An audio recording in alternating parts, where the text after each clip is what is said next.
خبر شامل کرتے ہیں 13واں والا سے 13واں والا حاجی چودھری پرویز اختر کی طرف سے چودھری قمر زمان قاہرہ کے جلسہ سے قاضی امداد اللہ کا خطاب۔ بسم اللہ الرحمن الرحیم وبہ نستعین یا فتاح یا علیم قال اللہ تبارک و تعالی فی کلامہ المجید تعاونوا علی البر والتقوی صدق اللہ مولانا العظیم۔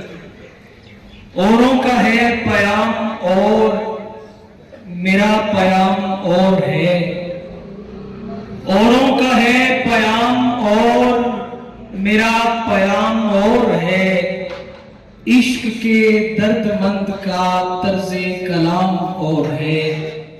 اے عمر رواں آہستہ چل، ابھی خاصا قرض چکانا ہے۔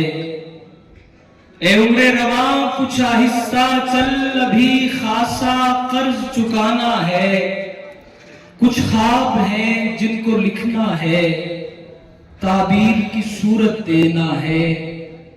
کچھ لوگ ہیں اجڑے دل والے، جنہیں اپنی محبت دینی ہے۔ کچھ پھول ہیں جن کو چننا ہے اور ہار کی صورت دینی ہے۔ کچھ اپنی نیند بھی باقی ہے جسے بانٹنا ہے، کچھ لوگوں میں ان کو بھی تو راحت دینی ہے۔ اے عمر رواں کچھ آہستہ چل، ابھی خاصا قرض چکانا ہے۔ میرے انتہائی قابل تعظیم جملہ سامعین، آج 13واں والا کے اس معروف دارہ میں عزت مآب جناب چودھری پرویز اختر سابق چیئرمین، ان کی مہمانی میں ہم یہاں حاضر ہوئے ہیں۔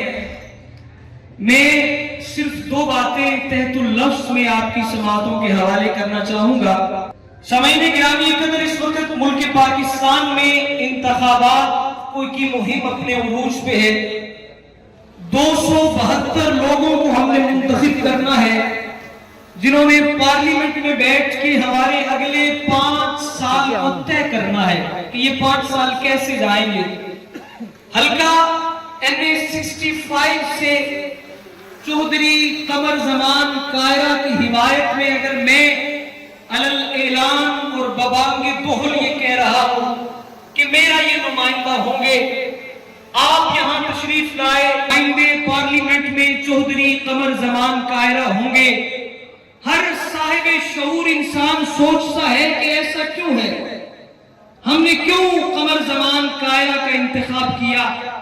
آئیے میں ایک چھوٹا سا واقعہ عرض کر کے اپنی اس دعوے کی دلیل پیش کرتا ہوں کہ جب میں پہلی دفعہ چودھری قمر زمان قاہرہ صاحب سے ملاقات کے لیے حاضر ہوا، میرے ذہن میں یہ خاکہ تھا کہ قمر زمان قاہرہ سیاست کا نام ہے۔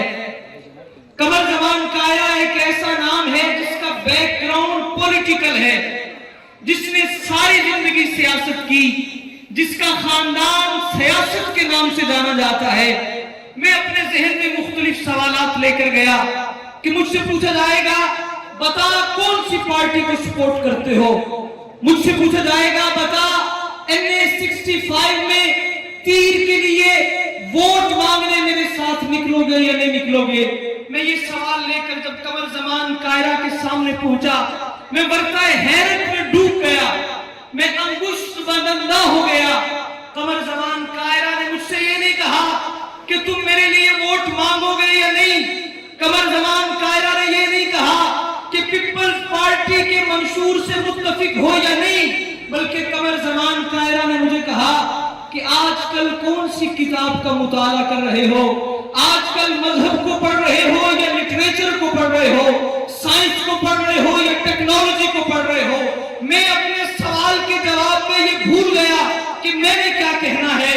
میں نے اپنا سوال داغا، میں نے کہا جناب والا آپ کو سیاسی ورکر کے طور پر جانا جاتا ہے، آپ کا بیک گراؤنڈ پولیٹیکل ہے، لیکن آج آپ مجھ سے یہ پوچھنے کے بجائے کہ بلاول سے متفق ہو یا نہیں، یہ پوچھنے کے بجائے پیپلز پارٹی سے متفق ہو یا نہیں، یہ پوچھنے کے بجائے کہ تیر کو ووٹ دو گے یا نہیں، آپ یہ پوچھتے ہیں کہ پڑھ کیا رہے ہو، آپ یہ پوچھتے ہیں کہ تمہارے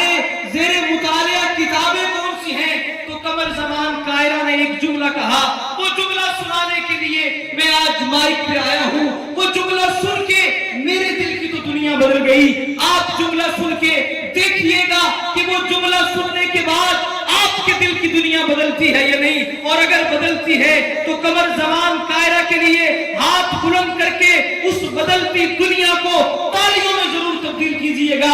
میں نے کہا جناب والا, آپ نے سیاست کی بات نہیں کی, آپ نے ادب کی بات کی, آپ نے سیاست کی بات نہیں کی, آپ نے لٹریچر کی بات کی, آپ نے سیاست کی بات نہیں کی, آپ نے سائنس اور ٹیکنالوجی کی بات کی. تو قمر زمان کائرہ نے کہا میں اپنے مستقبل کو ووٹ مانگتے ہوئے نہیں دیکھنا چاہتا, میں اپنے مستقبل کو عقل و دانش کی سیڑھیاں طے کر کے پوری دنیا پر ترقی کر کے حکمرانی کرتے ہوئے دیکھنا چاہتا ہوں. پھر میری زبان سے یہ بات نکلی کہ قمر زمان کائرہ گر جائے.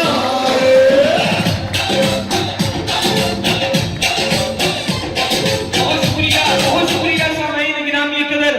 پھر یہ وہ مرد قلندر ہے جس کے بارے میں شاعر نے کہا تھا کہ حالات کے قدموں میں قلندر نہیں گرتا, ٹوٹے جو ستارہ زمین پر نہیں گرتا, گرتے ہیں بڑے شوق سے سمندر میں دریا, لیکن کسی دریا میں سمندر نہیں گرتا.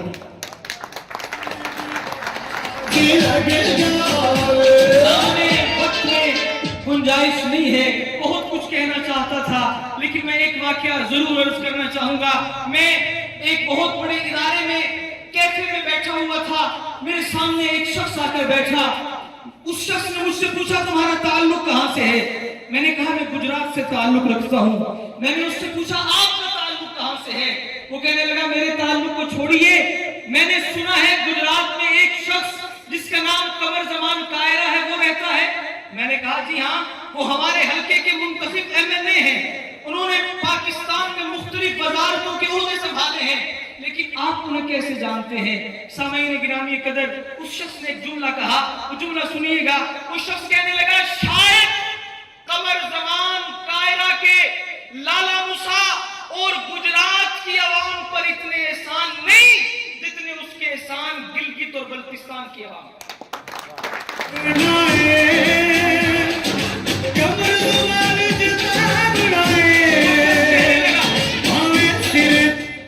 وہ شخص کہنے لگا میرا تعلق گلگت بلتستان سے ہے. میں نے کہا آپ پریشان کیسے؟ اس شخص نے کہا مجھ پر احسان ایسے ہے قمر زمان کائرہ کا کہ جب تک قمر زمان کائرہ نے گلگت بلتستان کا رخ نہیں کیا تھا, بطور گورنر اپنے عہدے کو نہیں سنبھالا تھا, اس وقت تک گلگت بلتستان کی عوام ایک غلام کی حیثیت رکھتی تھی. انہیں اس چیز کا ادراک ہی نہیں تھا کہ ان پر حکمرانی کرنے والے ایک شخص پر محیط حکومت ہے, محض ایک شخص. اور ہمارے پاس ووٹ کی طاقت ہے, ہم اس ووٹ کی طاقت سے اپنے اوپر اس منتخب نمائندے کو لا سکتے ہیں جس کو ہماری پریشانیوں کا علم ہو, ہمارے مسائل کا ادراک ہو. اس شخص نے کہا قمر زمان کائرہ نے یہ شعور گلگت بلتستان کی عوام کو دیا کہ وہ اپنی ووٹ کی طاقت سے, اپنی مرضی سے,